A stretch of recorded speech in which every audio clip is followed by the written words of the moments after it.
Dili magpadala sa tentasyon o sa panahon sa bisa, dili magsakit-sakit o yan lagsik sa labisa. Inagipanayag na Archbishop Martin Sarmiento Jumoad DD sa Santos Gabisa sa Holy Mass o Holy Spirit Mass sa St. John Paul II College Seminary. Matod pa na Archbishop Jumoad nga taniwala sa tentasyon na mata ang usa ka seminarista o mga dama ug magayo grasya sa Ginoo ang maong intercession sa mahal nga Birhen Maria o ni St. John Paul II aron mahimo nga makalingkawas sa tentasyon nga dili makatambong sa usa ka kabisa. Gihatagan o pagtagad sa Archbispo nga naghatag og concern sila nga future ang simbahan. Labi na sa local church sa Archdiocese of Zabis, busa ngadto sa mga seminarista may nugdadod nga sila nga ang umaabot nga giumol nga mga kaparian aron matiman ang katawhan.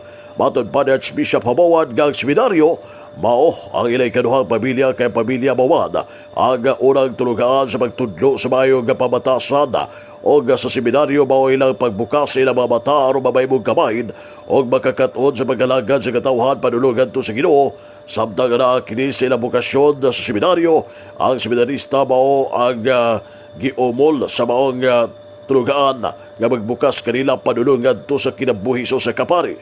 Dugang pa ni Archbishop Jumoad nga diha sa seminaryo, ang mga seminarista giamuma giumol nga mahimong pari pinagi sa pagtulunan sa langit ng amahan o sa dakong debosyon sa mahal nga Birhen Maria. Isip modelo sa mga sumusunod sa pagkahimong bukas o pinagi sa mga sakramento, labi na sa sakramento sa pakighinguli o kay kiniban importante sa kinabuhi sa tanan nga mga Kristiyanos. Ginugang pa sa magbalantay sa lokal nga simbahan sa Ozamis nga mga seminarista bisaan uban sa lawas ug dugo ni Kristo sa matag adlaw nga kasaulugan sa Santos nga Eucharistia. Dugang pa ni Archbishop Jumoad nga bisan sa mga kaparian bation usab ang susamang tentasyon sa pagsaulog sa Santos nga misa.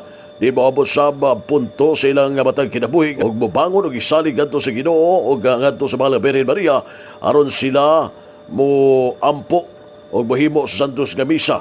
Musabay nugdano ng mga kaparian nga moampo usab kay ang tentasyon ana kanunay kay sa pagtambong ug sa pagsaulog sa Santos nga misa aron nga makapalahom sila sa kanunay sa panagiusa uban ni Jesus. Sumapa sa nagunang magbalantay sa Archdiocese of Zabis naghagyo kini nga dili mag-cheat sa ilang mismo mga formators sa paghimo sa pagtuon diha mismo sa seminaryo o mabutang ang usa ka tiil na seminaryo o ang usa ka tiil ini giubol diha sa pagkamasinugdanon sa ilang matag formators.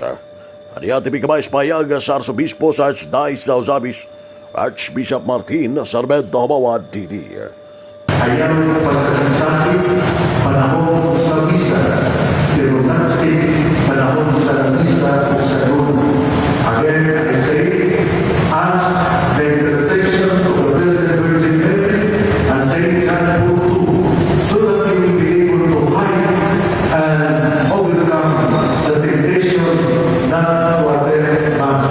Ang tipi kamay payag sa Archbispo sa Archdiocese of Zabis, Archbishop Martin Sarmiento Jumoad DD ato sa Holy Spirit Mass nga gipaygayo sa St. John Paul II College Seminary. Ang nagunang magbalantay sa lokal nga simbahan sa Ozamis karong adlaw manguna sa kapistahan sa Immaculate Heart of Mary diha mismo sa pagdalaga Misamis Occidental. Ang Archbispo manguna sa Santos nga misa karong buntag uban sa mga kaparian sa lokal nga simbahan sa Ozamis o iba sa mga matuon sa pangdalaga Misamis Occidental.